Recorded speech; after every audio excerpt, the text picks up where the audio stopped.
नमस्कार, मैं हूं सलामत अली और स्वागत है आप सभी का हमारे इस खास कार्यक्रम नारी को मिली शक्ति की। जिस तरह से भारत देश की यदि बात की जाए तो लगातार नारी को लेकर समय समय पर कानून बनाए गए हैं और उस कई कानूनों में संशोधन भी किया गया है। बावजूद इसके नारी और महिलाओं की सुरक्षा को लेकर लगातार सवाल खड़े होते रहे हैं। पर महाराष्ट्र कैबिनेट की जो बैठक हुई थी उस बैठक में निर्णय लिया गया है और महिलाओं की सुरक्षा के लिए शक्ति एक्ट जो है उसे मंजूरी दे दी गई है, जो अब कहीं ना कहीं उन तमाम लोगों पर जो है वो एक्शन लेंगे जो महिलाओं को सम्मान नहीं दे पाते हैं या जिस तरह से जो अपराध करते हैं महिलाओं के साथ वो कहीं ना कहीं सजा के लिए तैयार रहेंगे। शक्ति एक्ट जो है वो नारी और महिलाओं को साथ साथ बच्चों को सुरक्षा देने का दावा करती है और इसमें कई सारे ऐसे संशोधन किए गए हैं जिससे महिलाओं को शक्ति प्रदान की जाएगी। महिला लगातार कहीं ना कहीं प्रताड़ित की जाती रही है और समाज में कई सारे ऐसे मामले सामने आए हैं जो कहीं ना कहीं महिलाओं के लिए अपमानजनक चीज़ें जो है वो प्रस्तुत करते हैं। लेकिन अब कहीं ना कहीं जो शक्ति एक्ट लाने का विचार चल रहा है और कैबिनेट में जो इसे मंजूरी दे दी गई है, इसके बाद नारियों को कहीं ना कहीं सम्मान जो है वो मिलेगा और साथ ही साथ उनकी शक्ति जो है वो बढ़ाने का दावा भी किया जा रहा है। हमारे साथ हमारे सहयोगी प्रदीप शर्मा मौजूद है, उनसे चलते हैं, उनसे बात करते हैं। प्रदीप, क्या लग रहा है आपको, शक्ति एक्ट लाने के बाद महिलाएं कितनी सुरक्षित हो जाएगी? देखिए, सबसे पहले तो सलामत, जिस तरीके से महिलाओं और बच्चों के साथ लगातार दुराचार के मामले सामने आ रहे थे, जघन्य अपराध के मामले सामने आ रहे थे, इसको देखते हुए महाराष्ट्र सरकार का ये एक अच्छा कदम है। और कहीं ना कहीं जो दुराचार और जो दुष्कर्म करने वाले हैं उनमें कहीं ना कहीं डर का जो है माहौल पैदा होगा, क्योंकि इस एक्ट के तहत जी मृत्यु दंड का प्रावधान है। तो लोगों में कहीं ना कहीं इस कानून को लेकर भय रहेगा। हालांकि जी जब कल हुई महाराष्ट्र की कैबिनेट बैठक में इस कानून के मसौदे को मंजूरी मिल गई है। अब आने वाले शीतकालीन सत्र में जी इसे जो है दोनों सदनों में पेश किया जाएगा, जिसके बाद इसे राज्यपाल के पास भेजा जाएगा। जब जी राज्यपाल के हस्ताक्षर के बाद इसे कानून में शामिल कर लिया जाएगा। जी आपको बता दें कि लगातार जिस तरह से महाराष्ट्र सरकार महिला सुरक्षा को लेकर पूरे देश में अभियान चलाए जा रहे थे, लगातार सरकारें हर राज्य में महिला सुरक्षा को लेकर लगातार एक अलग कानून बनाने का दावा कर रही थी। यूपी में अगर बात करें तो महाराष्ट्र से पहले यूपी में मिशन शक्ति महिलाओं की सुरक्षा के लिए चलाया जा रहा था। अब जी और इसके पहले महाराष्ट्र की सरकार का जो शक्ति एक्ट है, इसका सेम स्वरूप जो है आंध्र प्रदेश में है, जिसका नाम दिशा एक्ट है। जी और जिस तरह से महाराष्ट्र सरकार अब शक्ति एक्ट को जो है कानून के रूप में लाने वाली है, इससे कहीं ना कहीं जो महिलाओं के ऊपर अत्याचार होते थे, रेप जैसी घटनाएं होती थी, इस पर लगाम लगेगी। सलामत। बिल्कुल। ये शक्ति एक्ट जो 2020 में मंजूरी दी गई है उसमें क्या कुछ खास है, ये ग्राफिक्स के माध्यम से हम जनता को बताना चाहेंगे कि किस तरह से इस एक्ट में क्या कुछ संशोधन किए गए हैं और क्या कुछ नया इस कानून में देखने को मिलने वाला है। यदि बात की जाए शक्ति एक्ट 2020 की तो बेहद गंभीर और घृणित अपराध के लिए मौत की सज़ा का प्रावधान यहाँ पर दिया गया है। बेहद गंभीर अपराध की जांच के लिए 15 दिन की समय सीमा दी गई है। योग्य कारण का हवाला देते हुए जांच के लिए 7 दिन बढ़ाए जाने का प्रावधान भी इस शक्ति एक्ट में दिया गया है। घृणित अपराधों में चार्जशीट दाखिल होने के बाद कोर्ट की सुनवाई प्रतिदिन होगी। सुनवाई 30 दिनों के भीतर की जाएगी। कोर्ट से सज़ा सुनाए जाने के बाद 45 दिन के भीतर फाइल पूरी तरह से बंद कर दी जाएगी। यानी जो समय सीमा थी अब उसे तय कर लिया गया है और उस समय सीमा के भीतर जो है वो अब कार्य जो है वो होने वाले हैं। यानी जिस तरह से जो देरी हम देखते थे कि सज़ा होने के बावजूद भी, यदि निर्भया का मामला हम देखें तो सज़ा होने, दोषियों को सज़ा होने के बाद भी कहीं ना कहीं जो सज़ा थी उसके बाद फांसी जो है कई सालों बाद दी गई थी। तो यहाँ पर जो है वो समय सीमा अब तय कर दी जाएगी ताकि जो अपराधी है वो किसी तरह से बच नहीं पाए। क्या कहना चाहेंगे प्रदीप, जिस तरह से ये जो संशोधन किया जा रहा है और साथ ही साथ ये जो नया समय सीमा जो बांधी जा रही है उससे कहीं ना कहीं काफ़ी हद तक फ़ायदा मिलने वाला है? देखिए, जिस तरह से इस पूरे एक्ट में समय की जो है निर्धारित किया गया है, 15 दिन के अंदर किसी भी मामले की चार्जशीट फाइल करनी होगी। जी 21 दिन के अंदर इस पर कार्रवाई शुरू हो जाएगी और 30 दिन में पूरे कार्रवाई को जो है सुचारू रूप से चलना शुरू हो जाएगा।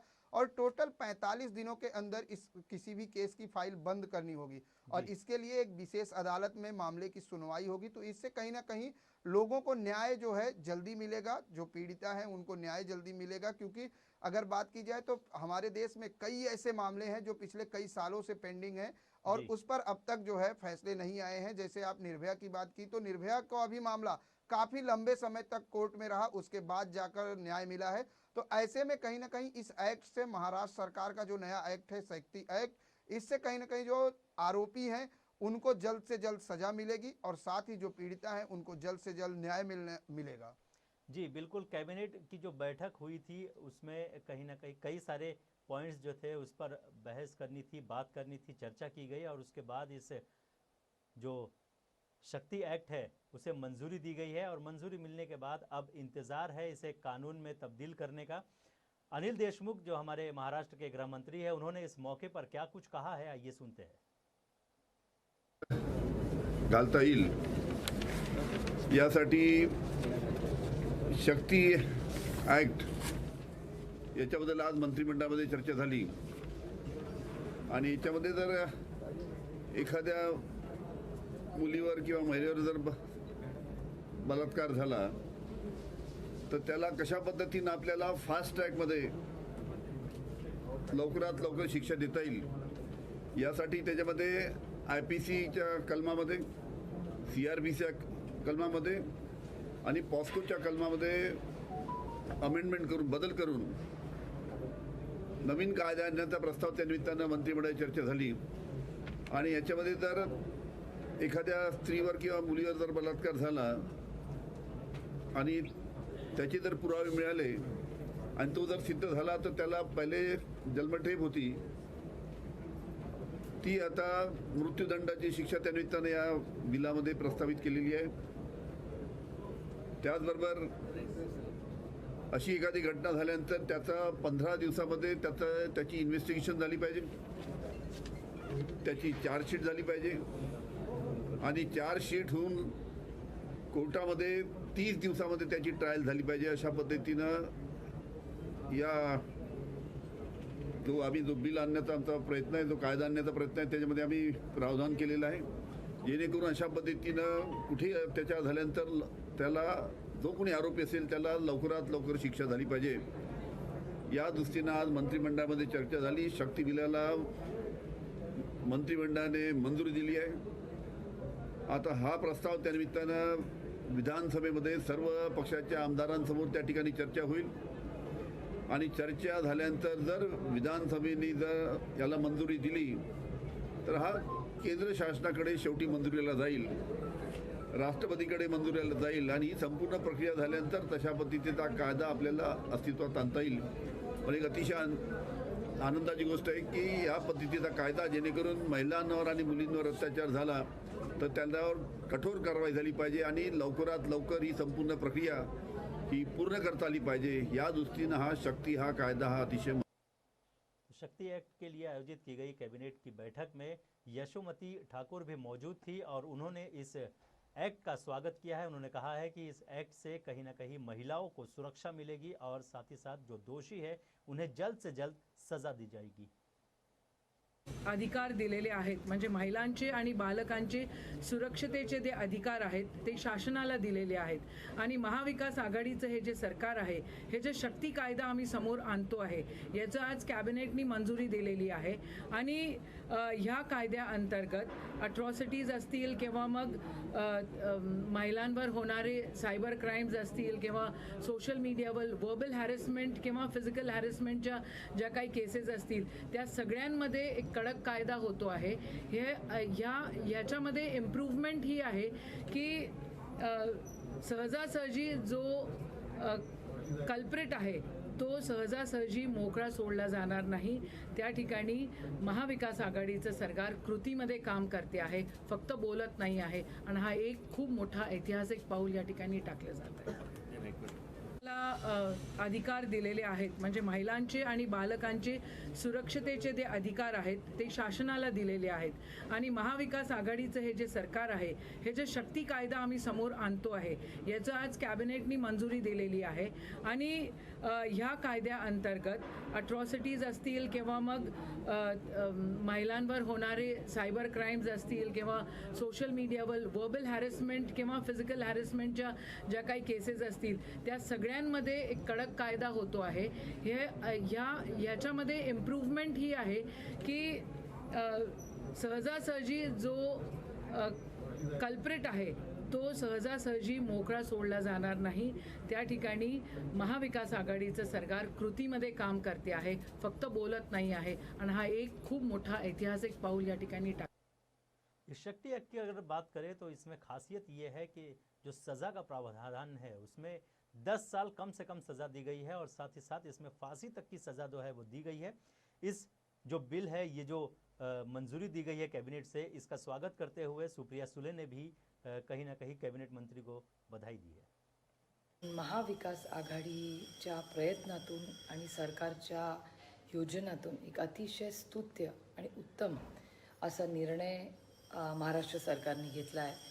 महाराष्ट्र सरकारचे माननीय मुख्यमंत्री, माननीय उपमुख्यमंत्री बाळासाहेब थोरात आणि माननीय अनिल देशमुख, माननीय सतेज पाटील आणि यशोमती ठाकूर या महाविकास आघाडीतल्या सगळ्या सहकाऱ्यांच्या पुढाकारामुळे जो शक्ती कायदा होतोय याबद्दल माणुसकीच्या नात्याने एक मुलगी म्हणून, एक आई म्हणून, एक महिला म्हणून मी महाविकास आघाडी सरकारचे मनपूर्वक आभार मानते.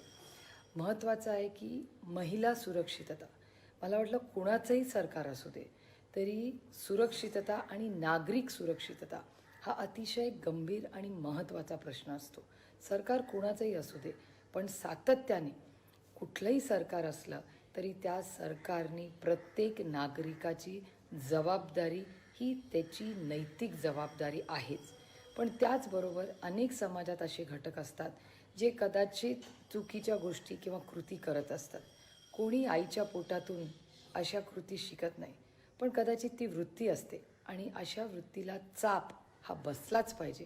त्याच्यामुळे पोलीस खात्याने आणि संपूर्ण होम मिनिस्ट्री, माननीय अनिल देशमुख, माननीय सतेज पाटील या सगळ्यांनी जो पाठपुरावा केला त्याला साथ यशोमती ठाकूरांनी दिली. ते आंध्र प्रदेशला जाऊन आले, तिथला कायदा बघून आले, बाकीच्या राज्यांच्या कायद्याचा अभ्यास केला आणि महाराष्ट्राचा शक्ती कायदा जो महिला सुरक्षितता, मग ॲसिड असेल, छेडछाड असेल, बलात्कार तर फार पुढची गोष्ट आहे. बलात्कार हा होताच कामा नये, समाजात कुठेच नाही ना, आपल्या राज्यात, देशात, जगात हा कॉन्सेप्टच कुठेतरी संपला पाहिजे. पण या गोष्टी होत असतात आणि ही कृती कुठेतरी थांबली पाहिजे आणि ही कृती थांबण्यासाठी एक खूप असा सशक्त असा कायदा आधीही केला होता. आधीच्या सरकारचंही योगदान आहे. आधीच्या जे गेले 50 वर्षात कोणाचं तरी राज्य होतं आणि महिला सबलीकरण किंवा महिला सुरक्षितता हा काही राजकीय विषय असूच शकत नाही, कारण का विषय अतिशय संवेदनशील आहे. आणि त्याच्यामुळे ह्या पार्श्वभूमीवर हा कायदा जो होतोय त्याच्यात जी शिक्षा वाढवण्यात आलेली आहे, इन्क्वायरीचा वेळ हा कमी करण्यात आलेला आहे. त्यामुळे अनेक खूप चांगले आणि महत्त्वाचे मुद्दे ह्याच्यात आलेले आहेत. मी महाराष्ट्रातल्या महाविकास आघाडीचे मनपूर्वक आभार मानते की फार विचार करून त्यांनी हा कायदा काल कॅबिनेटमध्ये आणलेला आहे. 14 तारखेला डिसेंबरला जेव्हा सेशन सुरू होईल तेव्हा ह्याची चर्चा असणार आहे असं माझंही वर्तमानपत्रात वाचण्यात आलं आहे. मी महाराष्ट्रातल्या सगळ्या आमदारांना नम्र विनंती करते की हा कायदा तातडीने आपण सगळे मिळून पास करूया आणि महाराष्ट्राला, देशाला संदेश देऊया की हा शाहू फुले आंबेडकरांचा वारसा, हा छत्रपतींचा वारसा चालवणारा महाराष्ट्र नेहमी असल्या पुरोगामी विचारांमध्ये महिला सुरक्षितता आणि नागरिक सुरक्षितता ह्याच्यात नेहमीच अव्वल नंबर असतो. आणि मी ह्या उपक्रमासाठी कटिबद्ध आहे.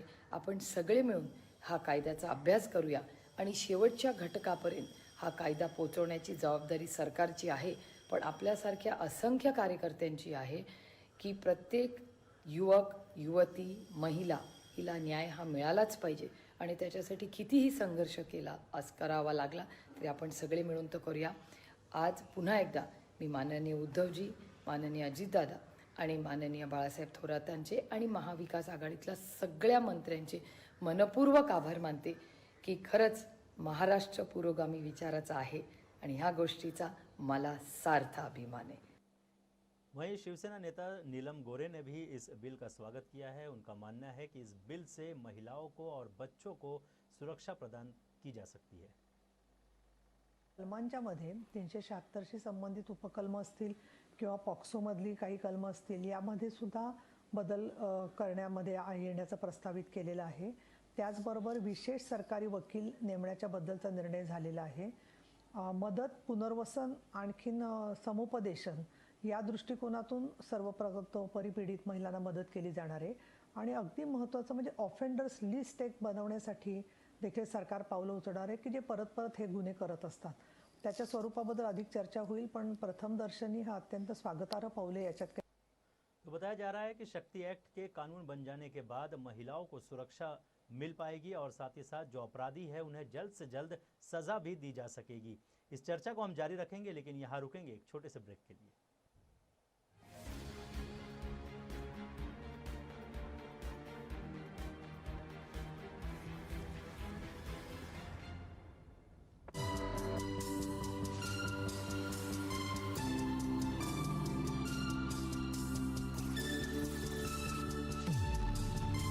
कुछ भी पी लो, अब तुम्हारी बॉडी रिवाइव होने वाली नहीं है। ये कोई मामूली टॉनिक नहीं, बॉडी रिवाइवल है। यहाँ भी बॉडी रिवाइवल। बॉडी रिवाइवल लाए, जीवन दोबारा पाए।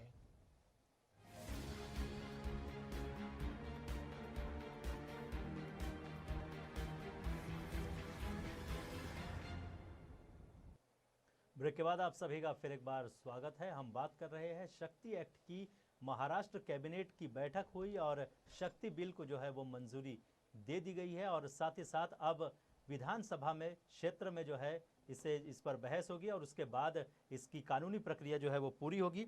वहीं बात की जाए इस एक्ट की, तो इस एक्ट से कहीं ना कहीं जो महिलाएं हैं और जो बच्चे हैं उन्हें सुरक्षा दी जा सकेगी। महाराष्ट्र कैबिनेट की बैठक में शक्ति कानून को मंजूरी दी गई है। इसे अब आगामी विधानसभा सत्र में टेबल कर इस पर चर्चा कर इसे कानून का स्वरूप दिया जाएगा। आंध्र प्रदेश के दिशा कानून की तर्ज पर शक्ति कानून ड्राफ्ट बनाया गया है। महिला और बच्चों पर होने वाले अत्याचार को गंभीरता से लेते हुए महाराष्ट्र सरकार की ये पहल है। इस कानून के तहत 21 दिनों के अंदर महिला और बच्चों पर होने वाले अत्याचार पर कार्रवाई होगी। साथ ही और भी कठोर नियमों का प्रावधान है। आंध्र प्रदेश के दिशा एक्ट से प्रेरणा लेते हुए महाराष्ट्र सरकार ने इस एक्ट का नाम प्रस्तावित किया है, जिसका नाम special court and machinery for the implementation of शक्ति एक्ट 2020 बताया जा रहा है। इस पर चर्चा करने के लिए हमारे साथ फोन लाइन पर आभा सिंह जुड़ी हुई है, जो वरिष्ठ एडवोकेट है। आभा जी, क्या कहना चाहेंगे, शक्ति एक्ट को किस तरह से आप देख रही है?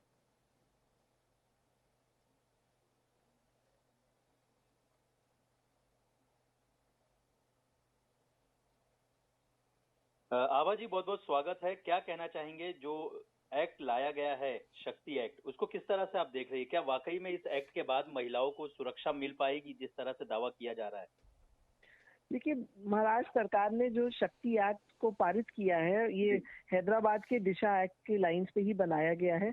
और एक बहुत बड़ी चीज इन्होंने इसमें जो कही है कि पुलिस इन्वेस्टिगेशन जो है वो 15 दिन के अंदर खत्म करेगी। पहले 1 से 2 महीने का टाइम दिया जाता था। यही नहीं, सीआरपीसी में भी पुलिस के पास कोई टाइम लिमिट नहीं दी गई है कि बस ये लिखा है कि जितनी जल्दी पुलिस इन्वेस्टिगेशन कर सके। और वकील होने के नाते मैंने देखा है कि पुलिस कुछ केसेस तो 6 महीने, साल भर, 2 साल तक रख लेती है और इस वजह से केस कोर्ट में ट्रायल के लिए भी नहीं आते हैं।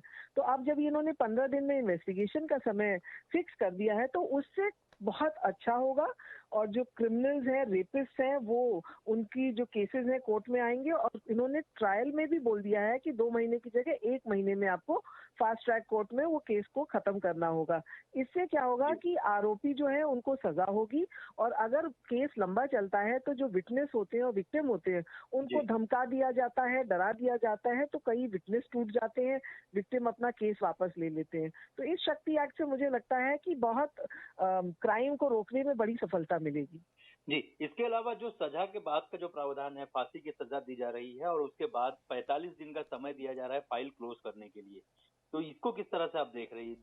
क्योंकि कई बार ऐसा होता है, कई केसेस ऐसे हुए हैं, निर्भया की अगर बात कर ले तो फांसी की सजा होने के बाद भी कई साल लगे फांसी देने में, तो ऐसे में इसको किस तरह से आप देख रही हैं? बहुत अहम मुद्दा आपने उठाया। बिल्कुल, निर्भया की रेपिस्ट की फांसी होने के बाद भी 4-5 साल सुप्रीम कोर्ट में, हाई कोर्ट में और प्रेसिडेंट के पास लग गया।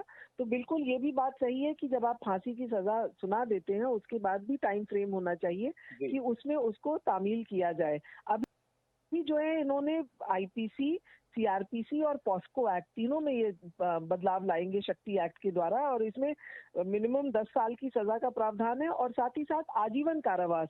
पुराने कानून में आजीवन कारावास का मतलब 14 साल होता था, लेकिन अब जो है निर्भया के केस के बाद जब क्रिमिनल लॉ अमेंडमेंट एक्ट आया तो उसमें आजीवन कारावास का मतलब हो गया आपका पूरा जीवन, जब तक आप जीवित रहेंगे। तो मुझे लगता है कि डेथ पेनल्टी और आजीवन कारावास से एक लोगों में कानून के प्रति रिस्पेक्ट होगा, क्राइम करने से डर लगेगा, और जो छोटे छोटे बच्चों के साथ सेक्सुअल असॉल्ट हो रहा है, महिलाओं का रेप हो रहा है, उसको रोकने में सहायता मिलेगी। और जरूरी भी है क्योंकि जब हैदराबाद में रेपिस्ट को पुलिस ने गोली मारी तो लोगों ने वहां फूल बरसाए। तो ये साफ दिखा दे रहा था कि कानून से लोग दुखी हैं, नाराज हैं, इसलिए एनकाउंटर की बात कर रहे हैं। तो जो एनकाउंटर की भी जो प्रथा शुरू हुई है उस पर भी रोक लगेगी अगर हम सजा जल्दी से जल्दी सुनाएंगे।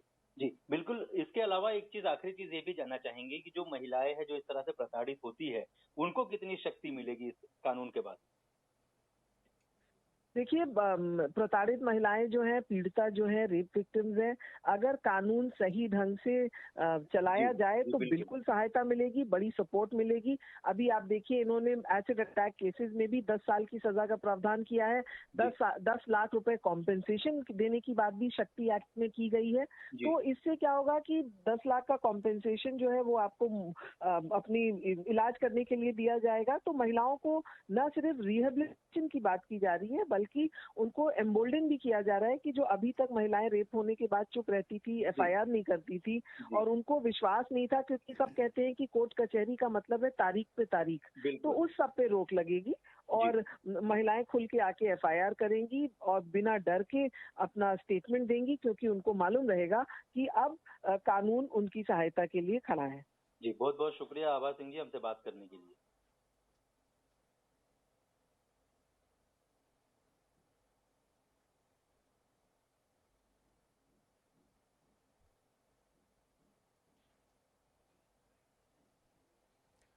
शक्ति एक्ट के अंतर्गत ये प्रस्ताव दिया गया है कि हर जिले में स्पेशल कोर्ट, विशेष पुलिस टीम होगी। पीड़ित महिला और बच्चों की सहूलियत और सुविधा के लिए विशेष संस्था का गठन किया जाएगा। एसिड अटैक के मामलों में धारा गैर जमानती होगी, जिसमें सजा का प्रावधान 10 साल से कम का नहीं होगा। इसके अतिरिक्त मौत की सजा का प्रावधान भी होगा और पीड़िता को आर्थिक मुआवजा देने का भी प्रावधान होगा। जुर्माना 100 लाख रुपए तक हो सकता है, जो कि पीड़िता के प्लास्टिक सर्जरी और चेहरे के पुनर्निर्माण के लिए होगा। तो शक्ति एक्ट के तहत ये जो कानून लाने का प्रयास किया जा रहा है, उससे कहीं ना कहीं महिलाओं को शक्ति मिलेगी। क्या कहना चाहेंगे प्रदीप? देखिए, सबसे पहले तो इस एक्ट में जो प्रावधान रखे गए हैं, महाराष्ट्र सरकार ने जो प्रावधान रखा है वो काफ़ी अच्छा है, क्योंकि जिस तरीके से पहला प्रावधान है कि इसमें मृत्युदंड, उसके बाद 10 साल तक आजीवन कारावास और साथ ही जो मुआवजा भी, लोगों से जुर्माना भी वसूला जाएगा। और अगर कोई विक्टिम के ऊपर एसिड अटैक होता है, पीड़िता के ऊपर एसिड अटैक होता है, तो उसको 10 लाख रुपए का मुआवजा दिया जाएगा। प्रदीप, आपको यहाँ पे रोकना चाहेंगे। हमारे साथ एडवोकेट नाजिया खत्री फोनलाइन पर जुड़ी हुई है। नाजिया, बहुत बहुत स्वागत है। क्या कहना चाहेंगी, शक्ति एक्ट को किस तरह से देख रही है आप? I really appreciate government कि जो इन्होंने ये एक्ट लाया, which was very important और बहुत ज्यादा हमारे देश को इस चीज की जरूरत थी। इस एक्ट लाने के साथ मेरा गवर्नमेंट से ये रहेगा कि एक्ट लाने के साथ साथ उनको ग्राउंड रियलिटी भी देखनी होगी, जिससे हमारे, बिकॉज मैं एक प्रैक्टिसिंग एडवोकेट हूँ, even I am a defence advocate also and I am taking the prosecution side matters also.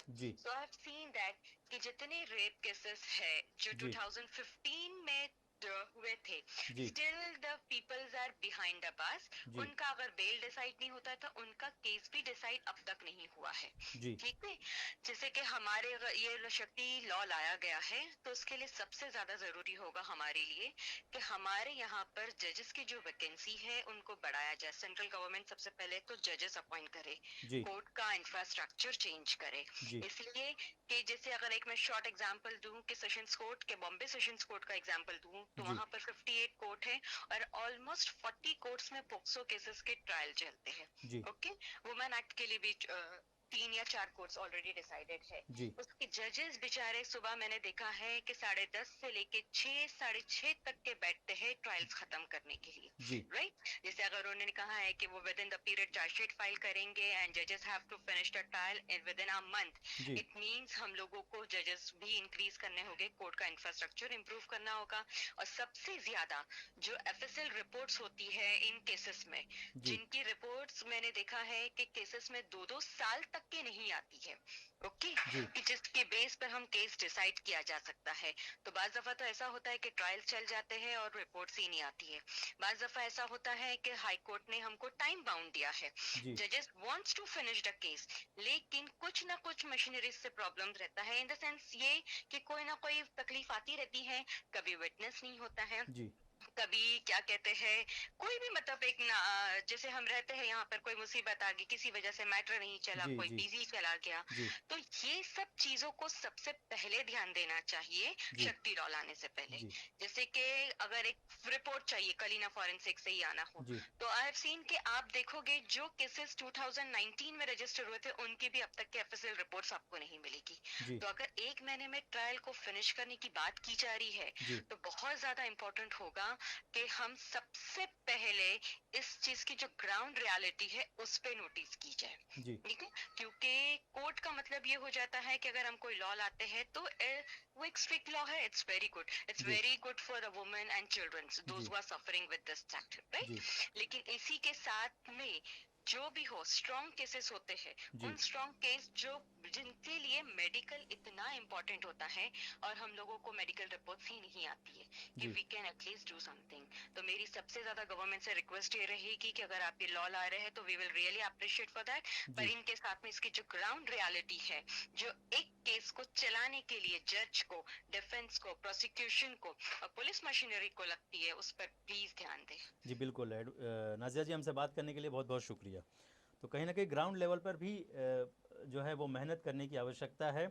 इस तरह के सुझाव जो है वो एडवोकेट नाजिया ने दिया है और कहीं ना कहीं शक्ति एक्ट जो है वो आने के बाद महिलाओं को सुरक्षा ज़रूर मिलेगी और साथ ही साथ उन्हें जो अपराधी है उन्हें भी जल्द से जल्द सज़ा दी जाएगी। और जिस तरह से ये कानून बनाया जा रहा है उससे कहीं ना कहीं कई सारे जो अब तक के जो अपराधी छूट जा रहे थे उन पर भी शिकंजा कसा जा सकता है। प्रदीप क्या कहना चाहेंगे जिस तरह से जो सुझाव दिए जा रहे हैं नाजिया की तरफ से, क्या लगता है आपको कि ये सुझाव वास्तव में इस तरह के जो ग्राउंड रिपोर्ट उन्होंने पेश किया है और ग्राउंड में वाकई जिस तरह से तकलीफें होती है उस पर भी विचार करना चाहिए? देखिए, नाजिया जी ने जिस तरह से सुझाव दिए हैं और जिस तरह से उन्होंने अपनी बातें रखी है सलामत, सबसे पहली बात तो ये है कि उन्होंने जिस तरह से कहा कि 2015 के केसेस के अभी तक रिपोर्ट्स नहीं मिल पा रहे, ये चीज़ें कई बार लोगों को फेस करनी पड़ती हैं। ये तमाम चीज़ों पर ध्यान रखना सरकार के लिए ज़रूरी है। एक्ट तो आप ला रहे हैं, कानून आप प्रस्ताव मसौदे तैयार कर दिए हैं, लेकिन जो ग्राउंड रिपोर्ट है उस पर भी ध्यान देने की ज़रूरत है। जैसे कि हर जिले में विशेष अदालत होगी, लेकिन उसके लिए विशेष जज की भी नियुक्ति होनी चाहिए। जिस तरह से मेडिकल की बात उन्होंने कही, नाजिया जी ने कहा कि मेडिकल रिपोर्ट्स क्या 15 दिन में आ जाएगी, चार्जशीट फाइल होने के बाद, या 21 दिन में जैसे कार्रवाई का जो पीरियड रखा गया है, टाइम बाउंड किया गया है, क्या उस बीच में केस की सभी पहलुओं पर ध्यान रखा जाएगा? मेडिकल्स की रिपोर्ट्स आ जाएगी, जो आरोपियों की तलाश होती, कई बार ऐसा भी होता है कि आरोपी को ढूंढने में महीनों महीनों गुजर जाते हैं।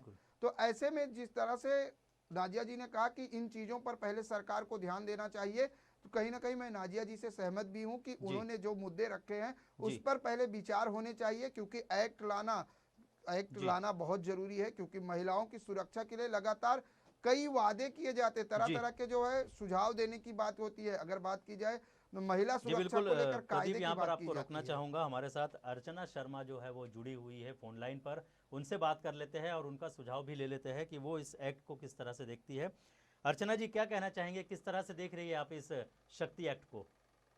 नमस्कार सर, ये बहुत बढ़िया एक्ट है जो नारी के सम्मान के लिए एक इम्प्लीमेंट होने जा रहा है। जी इससे थोड़ा कानून का खौफ भी होगा लोगों में। जी और दूसरा है कि ठीक है, कानून के कायदे बहुत सारे सालों से हम देखते आ रहे हैं कि इम्प्लीमेंट होते हैं, लेकिन उसकी जो ग्राउंड रियलिटी है कि इसको एक्ट में कैसे पास लेके आना, उसका बहुत हमें ज्यादा ध्यान देना पड़ेगा। क्योंकि क्या होता है कि कानून तो बहुत आ रहे हैं, लेकिन ग्राउंड रियलिटी में इम्प्लीमेंटेशन जब ये फास्ट होगा, जी इसका असर दिखेगा, तब जाके यहाँ पे खौफ होगा कि यस, यहाँ पे action is implemented very quickly. क्योंकि क्या होता है ना कि लॉज बनते हैं और लोगों को पता होता है ठीक है, लेकिन वो क्या होता है जब टाइम बढ़ता जाता है और लोगों को पर न्याय नहीं मिलता, फिर वो जो एक लोगों का खौफ होता है ना, वो डर से निकल जाता है। जी बिल्कुल। अर्चना जी, इसके अलावा एक ये भी जानना चाहेंगे कि शक्ति एक्ट में जिस तरह से जो चीज़ें लाने का प्रयास किया जा रहा है कि 30 दिन के भीतर जो है वो और 45 दिनों के भीतर जो सजा दी जाएगी, उसको किस तरह से आप देख रही है?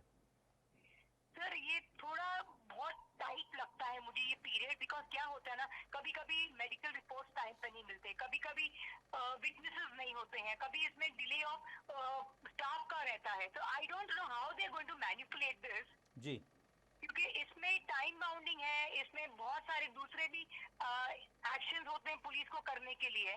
जी तो ये कहाँ तक इतना टाइम बाउंड हो पाएगा, ये इसमें थोड़ी सी आशंका है।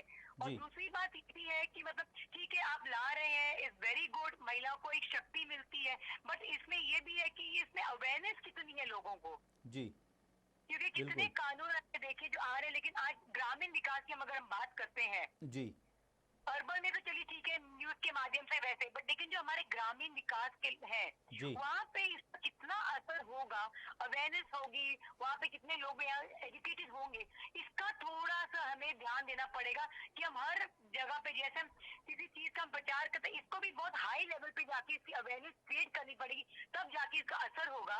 एंड सजा तो डेफिनेटली अगर आप इसको स्ट्रिक्ट करते हैं तो उसमें डेफिनेटली लोगों में खौफ होगा, भय होगा। क्योंकि आज की तारीख में क्या हो रहा है कि लोग खौफ नहीं करते हैं कानून और कायदे का, जी, लेकिन जब ये इंस्टेंट एक्शन होने लग जाएंगे, क्विक एक्ट हो जाएगा, तो आई थिंक कहीं ना कहीं इसका बहुत ज्यादा इफेक्ट होगा and definitely it is going to bring a change in the security of women.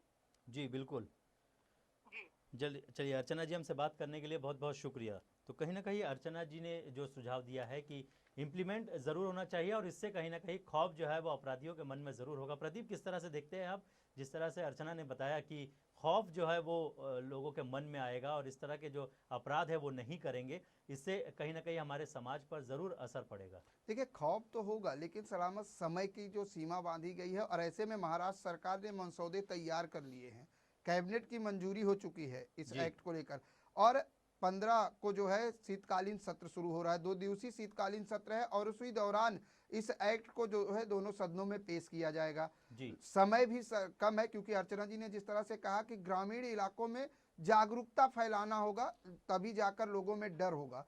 तो अब सरकार के पास समय का कहीं ना कहीं, एक तरफ तो एक्ट में कानून जो है पूरी तरीके से टाइमिंग रखी गई है, 15 दिन, 21 दिन, 30 दिन, 45 दिन, यानी 45 दिन में किसी भी केस को पूरी तरीके से क्लोज करना होगा, उस केस का जो पूरा मामला होगा वो खत्म करना होगा, आरोपी को सजा भी हो जानी है, पीड़िता को इंसाफ भी मिल जाना है। ऐसे में महिलाओं की सुरक्षा के लिए तो एक अनोखा पहल है महाराष्ट्र सरकार का, लेकिन जरूरत यह है कि इस कानून को लेकर लोगों में कितनी जागरूकता होती है, लोगों तक किस तरह से इस कानून के बारे में जानकारी पहुंचे, इस पर भी ध्यान देने की जरूरत है। साथ ही ग्राउंड रिपोर्ट, जैसे ग्राउंड रिपोर्ट पे मेडिकल को लेकर, कोर्ट में तैयारियों को लेकर, क्योंकि कई बार ऐसा भी होता है कि कोर्ट में जब केसेस होती हैं तो लोग जो है पहुंचते हैं, लेकिन वहां पर कभी सर्वर डाउन हो जाता है, तो टेक्निकल तैयारी भी होनी बहुत जरूरी है।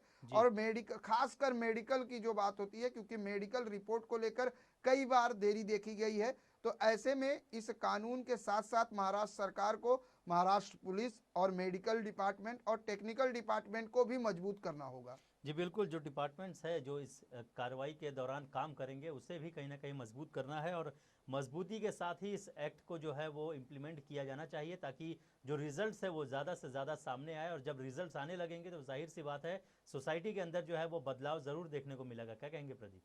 देखिए, बिल्कुल सबसे बड़ी बात है, जैसे मैंने भी कहा कि सिस्टम को लेकर जो है तैयारी करनी होगी, और बदलाव तभी होगा क्योंकि इसके पहले भी महिला सुरक्षा को लेकर कई कदम उठाए गए हैं।